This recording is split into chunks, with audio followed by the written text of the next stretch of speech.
Welcome back to another edition of the Disney Dish podcast with Jim Hill. It's me, Len Testa, and this is our show for the week of Schmurz Day, November 23rd, 2020. Happy Thanksgiving to all of our listeners in the United States. On the show today, news and listener questions. And in our main segment, Jim continues the history of Disney's Port Orleans and Dixie Landings Resort and how certain Imagineers tried to steer the company away from using Song of the South as the inspiration for Splash Mountain. Let's get started by bringing in the man who's invented an emergency hot dog that heats up when you crack it, sort of like a glow stick. It's Mr. Jim Hill. Jim, how's it going? Well, a little deviation on this new invention. Long story short, don't put them in your back pocket.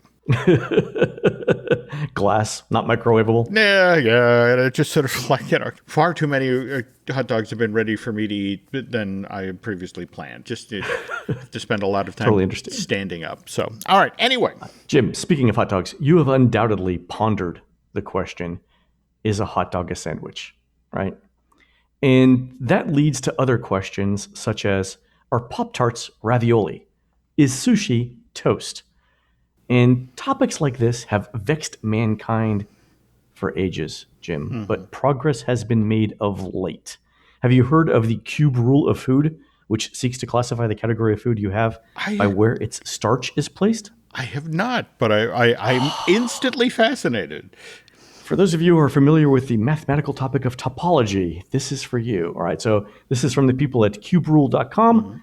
It's called the cube rule of food for identifying dishes based on their location of starch. All right, so if you have a flat piece of starch, that's toast. All right, we can all think of avocado toast for an example. Okay. Think of it, or any open-faced sandwich is actually toast, right?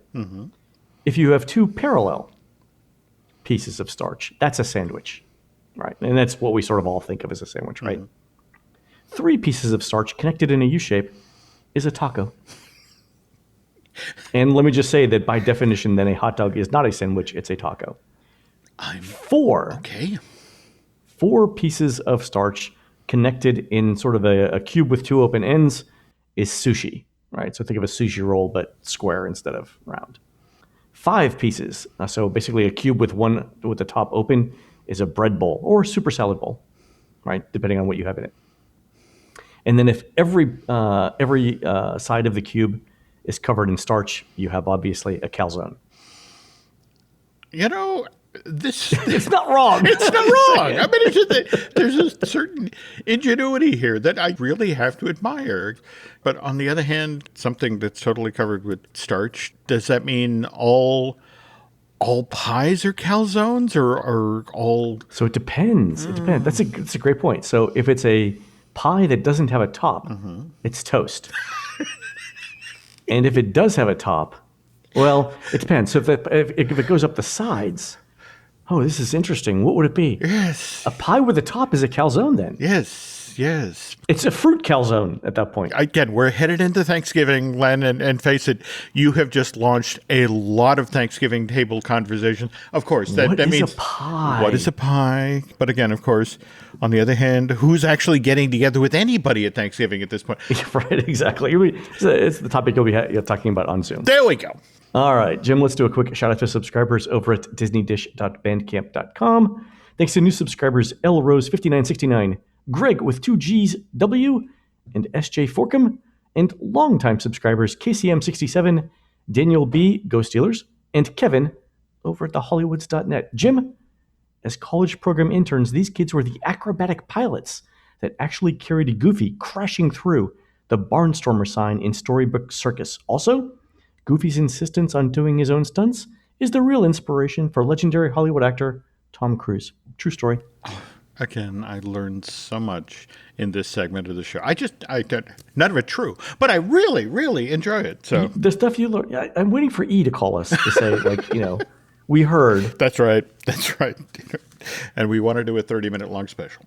All right, Jim, first up in the news, Bob Chapek walked us through Disney's quarterly earnings call last week. The big thing that he announced was that Walt Disney World had moved from 25% capacity to 35% capacity. And so this was interesting for a couple of reasons. One, the day before, we had actually counted the number of people in the park, and we had thought it was 25%. So as soon as Chapek had uttered the words people started texting me from the media saying, is this true?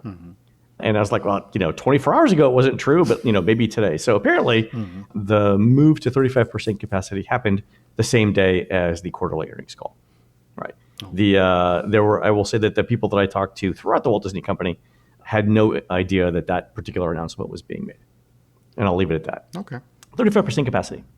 And that's helped because if you look at Mickey and Minnie's Runaway Railway, they've recently added some plexiglass now. So you can't be in the same row as a different group of people, but you can be now in the same ride vehicle. And that plexiglass is helping out there. And that's really cut down the wait times at Runaway Railway by 50% or more, which is great. That's great. That's really good too. The other interesting thing that happened last week, Jim, remember you and I talked about a survey that Disney had sent out a couple weeks ago asking what people wanted to do for New Year's Eve, right?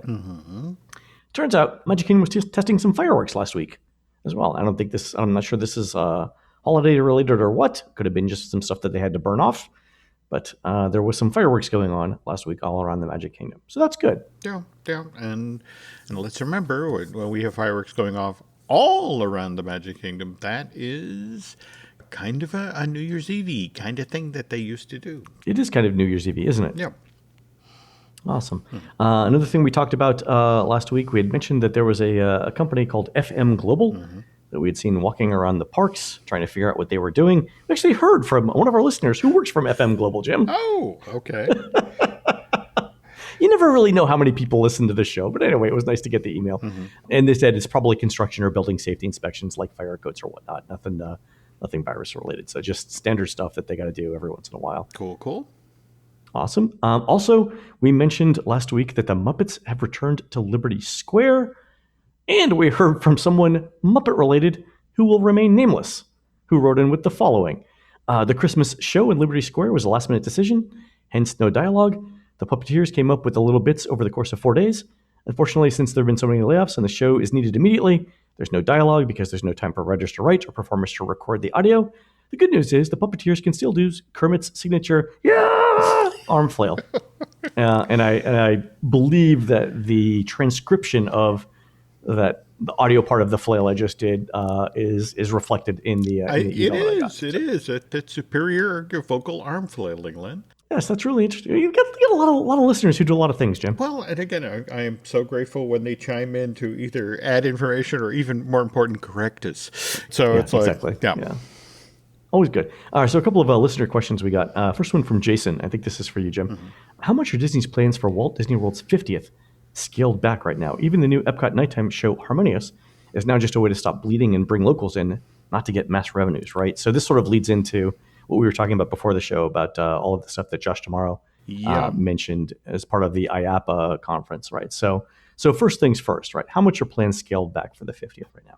If you asked me this last Friday, I would give you one answer. But this past week, with all of the news in regard to not only the Pfizer version of the vaccine, but the other, I forget which the other company is that's come up with. Moderna. There we go. That has come up with the version of the vaccine that you don't have to keep in a special refrigerator at 300 degrees below zero, that sort of thing. That's 0 Kelvin for there we go. Okay, so or something. But anyway. It's fascinating to talk with the people at Disney now, because now it's like, okay, so it looks like we could actually see distribution in the first quarter of next year, which means that this situation, they were originally planning for, the best case scenario was that a certain amount of the populace would have opportunity to take the vaccine and that sort of thing in the fall of 2021. And it's just sort of like, okay, so we regroup.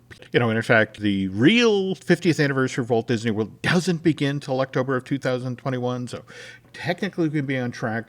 Now, mind you, I got to caution folks that it's the essential personnel. It's, folks who work at hospitals. The at-risk people, the essential people exactly. and the over 60s. That's the first group that's going to get it. So that's basically December, January, February, March. That's it exactly. But that means that come the spring, April, May, June, right? We're going to see a recovery, wide distribution of the vaccine. That's it exactly. So Initially, the plan was shift everything to the fall of 2021 and do the things that you just discussed, creeping up capacity of the park from 25 to 35. Now the whole notion is like, wow, we could actually start. We could have late summer. That's it exactly. So much of this is in flux right now. I mean, there's still. Yeah.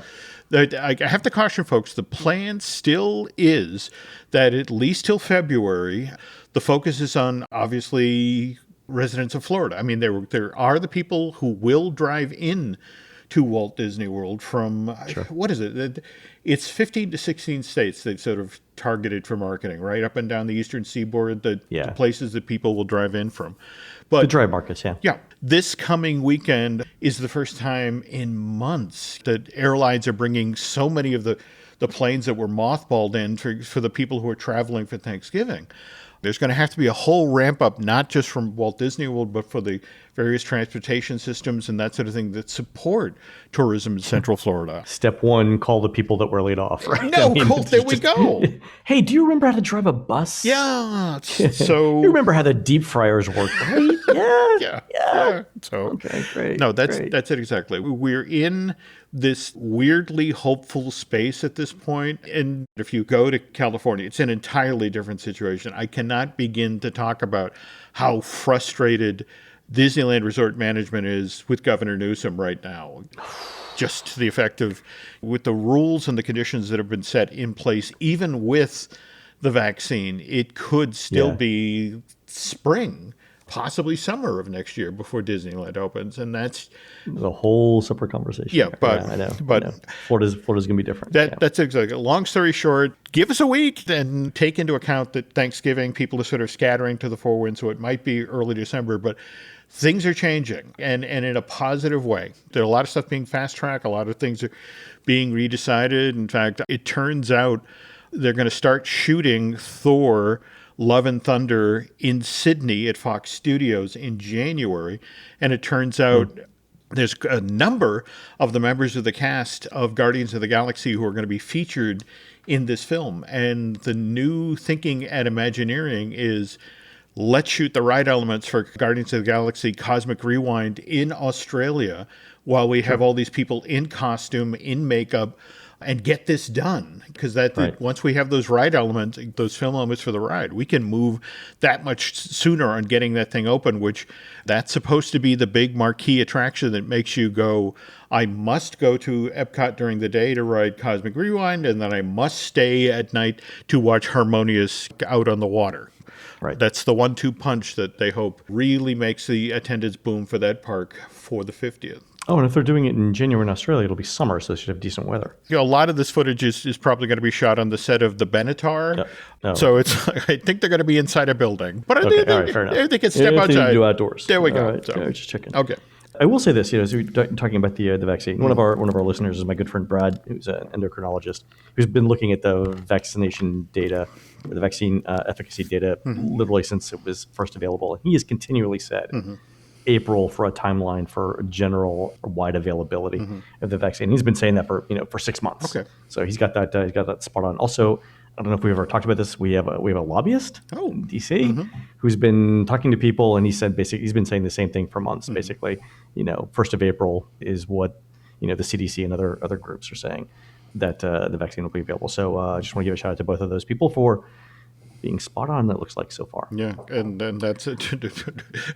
There's a certain mouse that's really counting on that April delivery date. So exactly. So Josh Tomorrow also mentioned Remy is definitely a 2021 go. So we had questioned whether they were going to open it now or wait to advertise. So is your sense that Remy is going to be this summer pitch and Harmonious is the fall pitch, and then maybe Guardians is the winter pitch, 2021? Actually, let's shift everything about 4 months. My understanding is Remy more likely is February. Okay, earlier than that. Okay. Okay. So Remy will get you through the summer. Yeah. Harmonious, look for that now in kind of a June, July timeframe. And you're dead on about Cosmic Rewind. That will probably be literally, we are beginning our 50th anniversary, and hey, look how we're celebrating with this amazing new ride. But the belief is, especially coming out of the holiday season, relying so heavily on Central Florida locals, it's like they need Remy to be open in the January, February timeline. Okay, and then does that push Tron to 2022? Tron is such a magic 8-ball right now, Len. It depends, right? It depends on how things go. Very much so. And it just, in much the same way, remember when they were building Rock and Roller Coaster?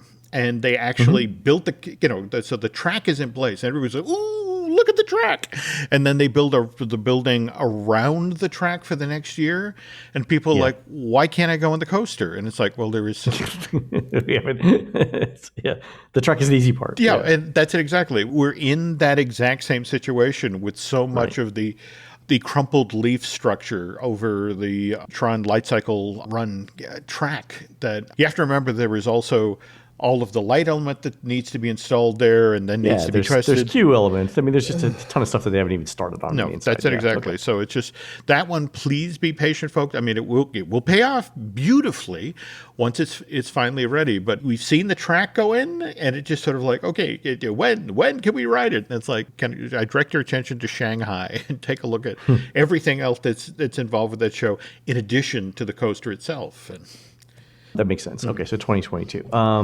Josh Tomorrow also talked about the Space 220 restaurant. We got some new concept footage from that, and also the Star Wars Galactic Star Cruiser Hotel. I forget what it was. It might have been Stingray on Twitter who pointed out that Disney's finally achieved it. They've created a way to charge people $1,000 to stay in a moderate hotel. It was $3,000 in a value, but the point was made. Yeah, but again, remember, the room is only the thing you sleep in, and yes, you have your window that looks out of the Galactic Star, the Halcyon. There's so much more to this hotel experience, but just sort of looking at the design of the hotel room, it's like, well, that's cool, but you also have to understand it's the spaceship aesthetic, and a room is at a premium on an actual Star Cruiser. Yeah, like being on a regular ship. Yeah, any ship. Yeah, that's exactly. So they're leaning into the aesthetic. They're not being cheap. It's leaning into the aesthetic. I saw the photos of the Star Wars hotel, and my first thought was, this gameplay better be extraordinary. And it's going to be, right? Yeah, absolutely. Absolutely. The other thing that was presented at IAAPA was Talak Mandati, by the way, who I worked with in another life. And I don't think I've ever mentioned that before. But Talak and I worked together. Talked about virtual characters coming to life inside the parks. And you and I have talked about many, many patent applications over the last couple of years where Disney's trying to do that. Yeah. So this was the first confirmation from someone actually related to parks. That they're actually going to do that. Yeah. Well, remember, that's Disney knows that the one thing it has over all of the other folks who work in themed entertainment, all of its competing parks, are its characters, and the notion that it's one thing to have you walk around Goofy, it's one thing to have your Mickey that can talk to you, but this, what we're talking about here, completely next level, and they want to have that sooner than later. They also mentioned something about a virtual reality experience in Animal Kingdom. Yeah. Okay. We do have a certain IP that is being built at Shanghai. An entire land dedicated to Zootopia.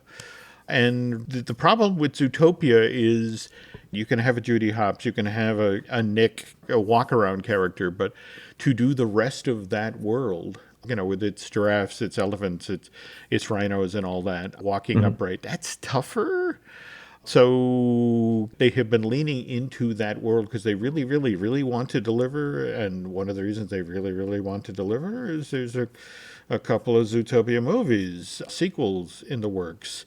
This is going to be an ongoing franchise for the park, for the company. And they want the parks to heavily support this, and they want people to remain excited about the Zootopia world. So the IP thing is all part of that. Or the virtual reality thing. Yeah. That was interesting to hear. But it's nice to get confirmation that they're actually working on stuff that we've seen patents for and that we've discussed on the show. Absolutely, so, yeah. Nice. I will, and again, since I worked with Talak, I will extend my invitation if he ever wants to come on the show and talk about it. That'd be he's always got a seat. Yep. All right, fair enough. All right, another email from Danny, who says, do you know why Rise of the Resistance is so difficult to run?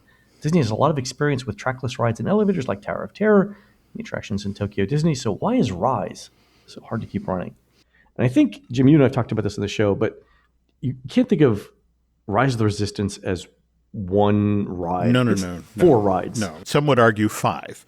But yeah, it's so many different ride systems that have to work in perfect synchronization, coupled with the fact that even just some of the show scenes are so complicated. I mean, there's that wonderful show scene, for example, where your ride vehicle is moving through the laser cannon deck, and you have to sort of do this wall step to get between these firing cannons. And just that sequence alone, the computer power behind that's more than runs the entire Star Tours with its 6 different simulators just down the street. Yeah. So that's what I would say is the big complex thing there, that it's a bunch of different ride systems. That said, it doesn't break down all the time. Yesterday was a great day.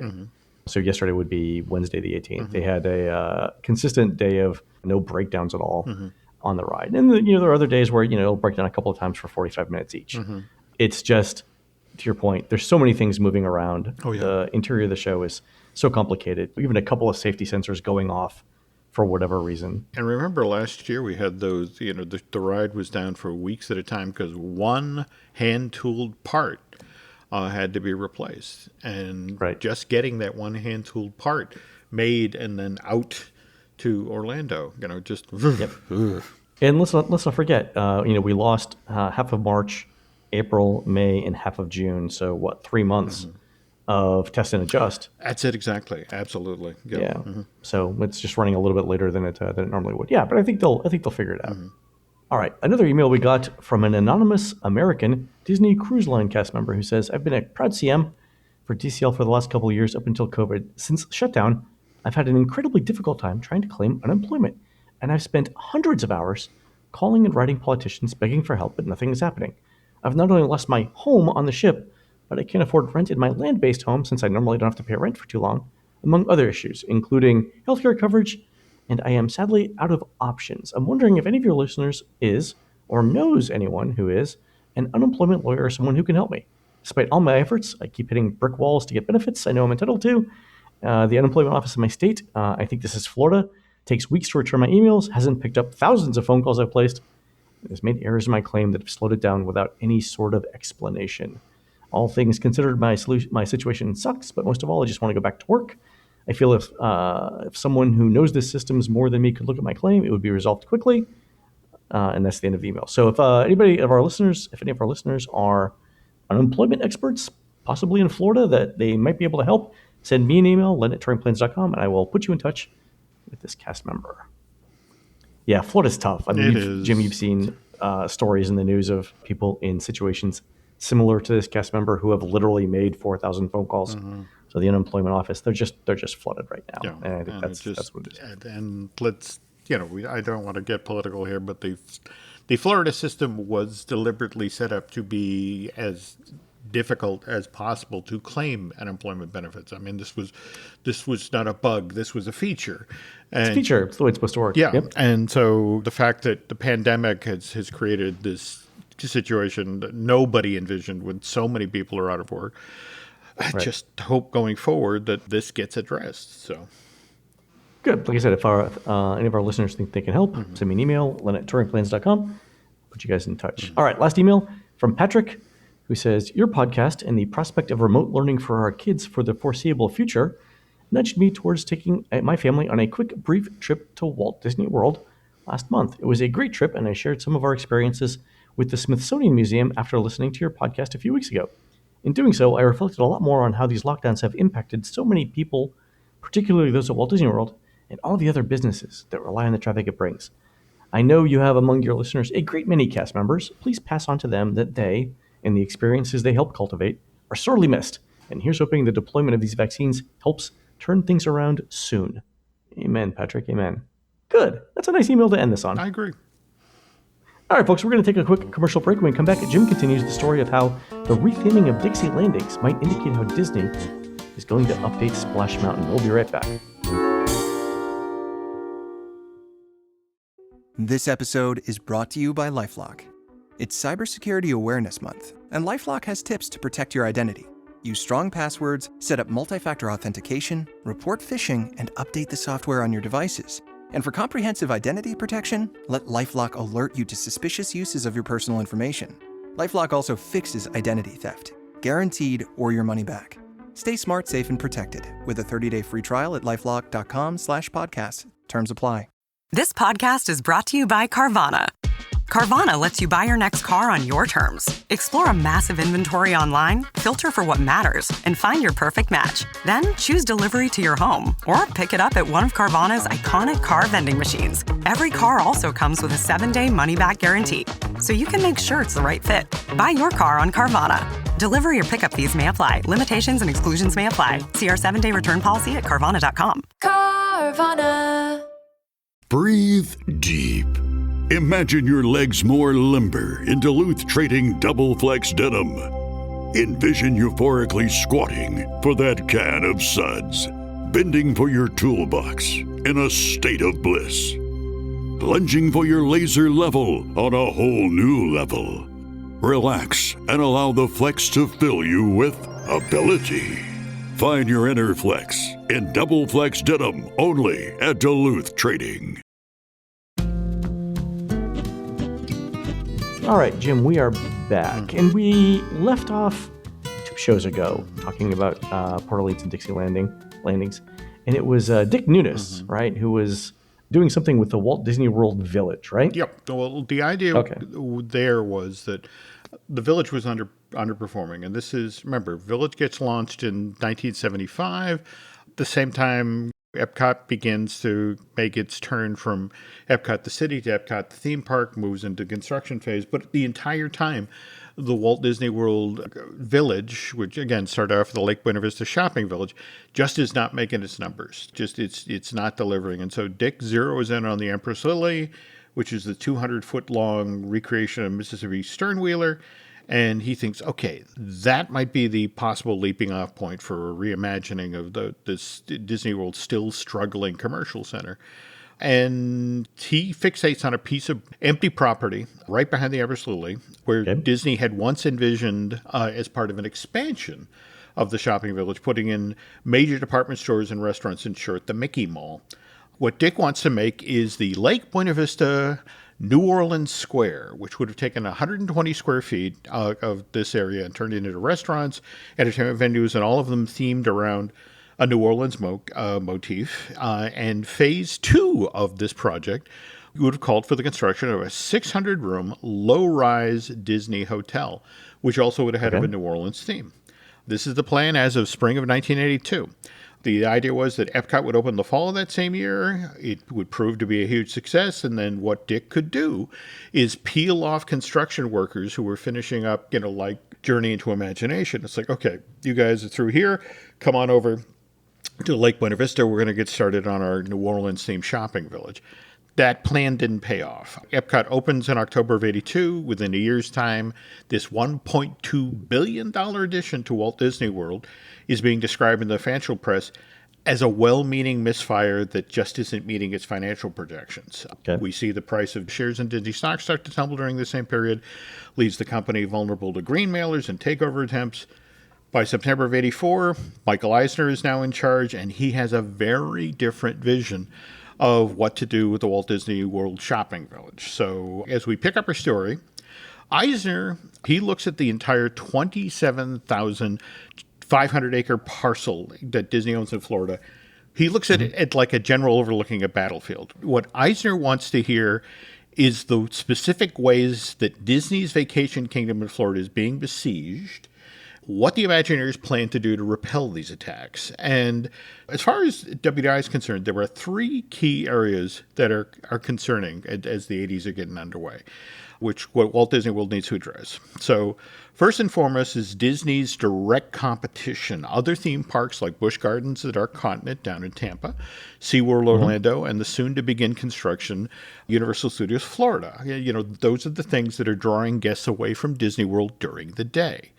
On the other hand, there's the fact that Walt Disney World has no real nightlife. Like, yeah, there's the Top of the World, there's a luau, there's the hoop-de-doo, but that's a couple of thousand people, not, the tens of thousands of people looking entertainment at night, which is why when the sun goes down, there's a lot of adults climbing in their rental cars or grabbing a cab and going to downtown Orlando, where they can then experience Rosie O'Grady's Good Time Emporium at Church Street Station. Did you ever get right? that? And we know from the stuff that we've seen at the Buzz Price Archives that Disney did a fairly deep dive competitive analysis. Oh, absolutely. Yeah. I mean, Church. In fact, that's, again, Eisner looking over the battlefield. I mean, that's the same meeting where the Disney Vacation Club begins its infancy. It's like, how many vacation condos are sold? And, should we move into that market? Likewise, how many people who visit Walt Disney World and Epcot Center are staying off property in hotels and motels along 192 out in Kissimmee?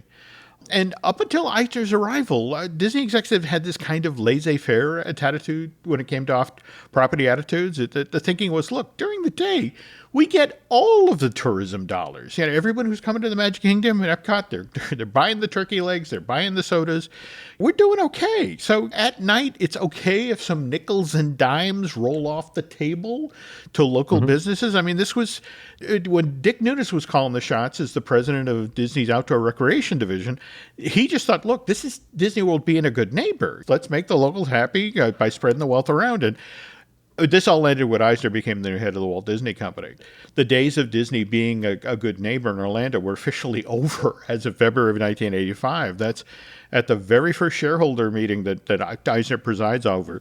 Michael reveals that Disney's going to build a third theme park, what was then known as the Disney MGM Studio Tour, $300 million project that's designed. We're going to take out Universal Studios Florida. Then the whole notion of we need a nighttime entertainment complex. We need something to take out Church Street Station. And so that chunk of property that Dick Nunis had decided, like Buena Vista, again, New Orleans Square, it's like, that's gone. Those 6 acres now belong to Pleasure Island. And then finally, we get our aggressive expansion of on-property hotel rooms. In fact, that's supposedly what the Bass brothers told Eisner when they basically bought all of those shares of stock away from Saul Steinberg and Boesky, just the effect of, look, you need to put more hotels on property. And so we get the obvious high-profile projects like the Disney's Grand Floridian Beach Resort, which opens in June of 88, as well as the Swan and the Dolphin, which open in January and June 1990, respectively. During this period in the 80s, the combined $2.8 million of exhibition space between those two hotels, Disney spent a lot of time and a lot of money promoting the idea of Disney's convention kingdom. Yeah, I actually have this marketing material. They did individual brochures. Really? For each hotel, yeah. I mean, they were elaborate with folders, with fold-out maps of the convention space and things like that. Yeah, they were, glossy, full-color things that you would hand out like at trade shows for people. I guess if you're doing a convention trade show where people come in to see where they could go on. Absolutely, but the whole notion is like that we should be in this business. Never mind the moderate hotels, but we should also be in the on-property convention business. And in fact, let's build it right next to Epcot, so at night when they finish going to the convention, they could then go out and do all the restaurants in World Showcase. But Dick Nunis had already talked up the fact that the Grand Floridian was in the works. So Eisner really shouldn't get credit for that getting constructed. I mean, don't get me wrong. Eisner is the guy who had the guts to say, okay, yeah, we need to spend $100 million on this project. Let's go. Right. On the other hand, the thing Eisner really deserves credit for is the Caribbean Beach Resort, the first ever on-site moderate resort, deliberately designed to take on the competition of those hotels and motels along 192 in Kissimmee. But the part of it that gets overlooked is the Caribbean Beach was designed as an aspirational hotel. I mean, the idea was for a lot of people who've been going to Disney World who'd stayed off property, the fact that you could now finally get a hotel room for $65 to $85 a night, still pricey compared to the $25 to $30 that you could get a room for out on 192 or thereabouts. But the notion is, okay, we got you on property, but now you're in the system. And so say 2 and 3 years later, you contact Central Reservations at Disney. And the thing is, they have all of your info on file. And Yep. I've talked with veteran agents there, and they would talk about the fact that they were trained to the effect of you called and they go, oh, have you vacationed with us before? You'd give your name, and they'd have your entire previous trip in front of them. And it's like, oh, well, you stayed at the Caribbean Beach Resort. And it's like, for just $20 more a night, I can get you into a garden wing at the Contemporary, which is just a short walk to the Magic Kingdom. And with each trip, when you return to Walt Disney World, again, the idea was to just nudge these folks a little further up the food chain. Up the food chain, yeah, exactly. It's like, well, and that's how it started for me. I think I've said this on the show, but Caribbean Beach was the first Disney resort that I ever stayed at. Really? Oh, okay. Yep. Where did you stay? I don't remember which one this was. And it was around the time it opened, so in the 80s. But again, it's classic Disney, even with the Caribbean Beach Resort, because what is it? $65 gets you a parking lot view. Yeah. And this was my twin sister and I, as college students, right? So $65 to $85 per night was aspirational for us, like you said. Yep. I mean, this was basically what we could afford. Yeah. But it's just, I want to say 85 was pool view. I forget what the $75 price point was for. So there's garden, there's river, there's pool. There we go. And then there's standard. So it's probably standard, garden. A standard view room is sort of like you're looking at the parking lots. Garden is you're looking at the interior courtyard. So remember, the buildings are in groups of, I think, 4. There you go. Sort of that make a square shape with a sort of a center garden area. There's probably pool or river view then so it's probably 65, 70, 75, 85 or something like that. Okay. Yeah. And remember, it's a different theme, but we're working off of the Dick Nunes playbook. These are low-rise hotels. 2 stories, I want to say? Yeah, 2 stories, yeah. And construction of Phase 1 of Caribbean Beach begins August of 87. Plan is a 200-acre resort, which is built around a 42-acre lake, would have 700 rooms ready for October 1st, 1988. An additional 650 rooms would be available to guests 4 months later, just in time for the start of February school vacation, with the final set of 750 coming online in June of that same year, 89. Summer vacation. Sure. Yep. So at full build out, we have $50 million to build the thing. 2,112? 12 rooms. There we go. 2112, yeah. Okay. Now compare that with the Grand Floridian 40-acre resort, just 867 rooms.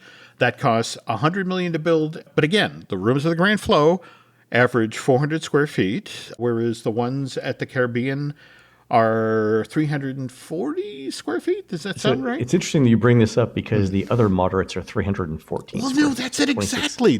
Yeah. Oh, you said it. You said it in the next show note. Yeah. Right. Good job, Jim. Yeah, just because that's the thing. It's like, okay. Let me flip to the next page in the show notes. Yeah. No, that's exactly. Just for me, what was fascinating, it's like, okay, from the moment Caribbean Beach became available for book reservations, it sold out. And I just like, okay, we clearly need another couple of moderates. How quickly can we get cracking on those? And Michael wanted the second moderate built as quickly as possible. So the Imagineers, as they're casting around for ideas, it's like, well, we got all this work that Dick and his team did on the Lake Buena Vista New Orleans Square thing. Why don't we just grab that New Orleans-themed low-rise hotel that he was going to do? And so... Right, it's already built. There we go. So hold on. So pause real quick. Yep. So speaking of moderates and square footage, so one of the very first contentious emails I ever had to answer for the unofficial guide was about moderate room square footage. So we, in the unofficial guide, we have a room layout and we describe the number of square feet in the room. And so, we said 314 square feet for, whatever moderate was. I forget which one. And I got a letter from a reader who said, at the time, Disney says that this hotel room is about 320 square feet. And this was back in the day, like when this information wasn't online and there weren't, 1,000 people a day looking at it. And he said, I can't believe that you guys are undercutting Disney and I'm never going to read the book again. So I had at the time a piece of graph paper where I had gone out and I had measured the room dimensions with a tape rule.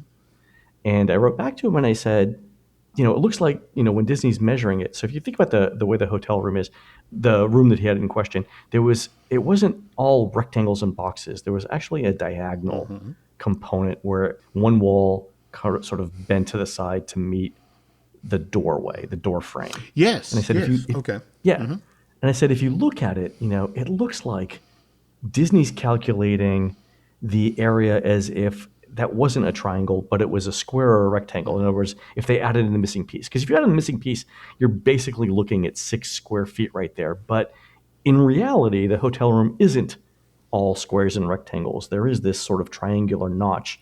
If you subtract out the triangular notch, that's how you get to 314 square feet. And the guy actually wrote me back a second letter and was like, I will never doubt you again. Because I included a photocopy of our original drawing with the notes and everything. He's like, you have a reader for life. There we go. Well, no, that's just what we do. Again, there's real science here, folks. That's so. Yeah. Oh, that's cool. So, I love that story. All right. So anyway, so they're like, hey, we have this idea because no idea ever dies in Disney. They just go in the idea refrigerator. There we go. It's part of the original concept for Journey into Imagination, the idea refrigerator. There we go. But again, remember what Nunes was talking about, much more modest hotel, just 600 rooms. To meet Eisner's ambitions, this would have to be at least 3 times as large, whereas the idea of Port Orleans at Dixie Landings came from. So here would be a moderate resort that celebrates the romance and the charm of the Old South, with 1,008 rooms to be built on the Port Orleans side, with a projected opening of May 1991.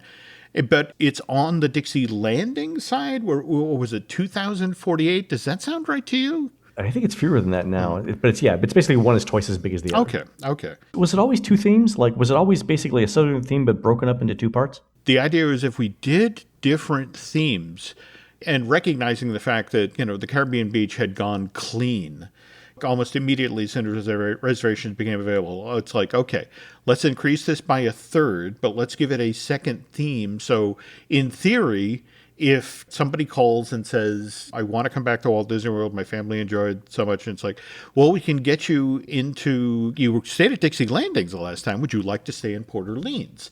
And then the idea was, okay, so we can't necessarily bump them up because, again, remember, that you now have over 2,000 rooms over at the Caribbean Beach Resort, and you have a total of... You're adding 3,000 here, yeah. But at the same time, if you're trying to persuade people to go over to a monorail resort, you've only got the Poly, you've only got the Grand Flow, and you've only got the Contemporary at that point. There aren't physically enough rooms to do that. But on the other hand, if we give our Romance of the Old South 2 themes, it's like, well, if you're coming back, you stayed at Dixie Landing, let's let you in Port Orleans or vice versa. And then with the hope that further on down the line, we have that spot where we were going to build Persia. At this point, they were still quite serious about building the Mediterranean resort, where previously the Venetian resort was going to be built. I mean, there were still hopes that they could create these aspirational opportunities. But anyway, this 325-acre Port Orleans Dixie Landing worksite, they break ground fall of 89. And that's less than 1 year after the Caribbean Beach Resort first opened to the public. So heavy equipment builds a 2.5-mile-long waterway, which will then connect Port Orleans and Dixie Landings to the just-opened Pleasure Island, which just came online in May of that same year. You got to give Disney credit, by the way, because most companies would have driven buses. But Disney's like, you know what? It's the antebellum South. Mm-hmm. They used a lot of watercraft. Oh. We're gonna dig a 2.5-mile long waterway, and we're gonna commit to the theme. You gotta give them credit. No, absolutely. Project moving at warp speed, largely because of the huge amount of money Caribbean Beaches make for the company. On a parallel track, just 3 months before Port Orleans Dixie Landings breaks grounds, the very first Splash Mountain opens at Disneyland Park in July 1989, July 17th, the birthday. And there's folks at the company who, even back in the mid-'80s, are aggressively pushing back against the idea of Disney basing its first flume ride on Song of the South. Because, again, They know the history. They know that this movie, when it was released to theaters back in November of 46, had people picketing in various cities around the country who were just flat out offended by the rose-colored glasses take that Disney had put in Song of the South when it came to the Reconstruction period, which, of course, followed the Civil War. And these imagineers are like, look, this is a bad idea. We're spending $70 million to build a flume ride that celebrates the romance of the Old South. And it's like, mark my words, someday we're going to have to rip out all this concrete and steel and create a ride that isn't offensive to all of our African-American guests. And the then WED managers was like, what are you, crazy? If we seriously thought Splash Mountain was going to offend all of our African-American guests, do you think we'd be planning to build a Splash Mountain in Florida right now? Or for that matter, spending $150 million to build a moderate resort, that also celebrates the romance of the South? It's like, look, we've done our homework. We have all these focus groups. We're never going to regret this decision. And it turns out never came a lot quicker than anybody at WDI, expected. How long did Never last? Oh, March of 2001. Less than 10 years after the Port Orleans side of the resort opened. And by then, the Imagineers were in the process of retheming, renaming this massive complex. And we'll get to that part of the story, the final installment in the series, on our next Disney Dish. Awesome. And that coincides with the first actual on-site research assignment I've ever done. Really? For the unofficial guide. Was it during the retheming of Port Orleans? Yeah. We'll talk about that on the next show. Can't wait. Let's put it this way. Bob had absolutely no qualms about saying, "Can you hop the fence?" It was a different time. It was a different time. He actually didn't say hop the fence. His question was, is there a place where there is no fence? Right. So let me be absolutely clear. I believe the proper phrase is, can you breach the perimeter? Anyway, yeah. So we'll talk about that too. All right, folks, that's going to do it for the Disney Dish show today. Please head on over to disneydish.bandcamp.com, where you'll find exclusive shows never before heard on iTunes, including new in-park audio and the special series on Epcot storytelling that we've just started. On next week's show, we'll finish up this Dixie Landing's history and start on Disney-related Christmas stories. So break out the eggnog and Yuletide logs. You can find more of Jim at jimhillmedia.com and more of me, Len, at touringplans.com. We are produced fabulously by Aaron Adams, who will be showcasing his own sustainable luxury recreational vehicle concepts with solar panels, a wind turbine, a pop-up second-story rooftop garden deck that doubles as a houseboat at the 9th Annual South Carolina RV and Camping Show, December 31st, 2020 to January 3rd, 2021 at the Greenville Convention Center in beautiful downtown Greenville, South Carolina. While Aaron's doing that, please go onto iTunes and rate our show and tell us what you'd like to hear next. For Jim, this is Len. We'll see you on the next show.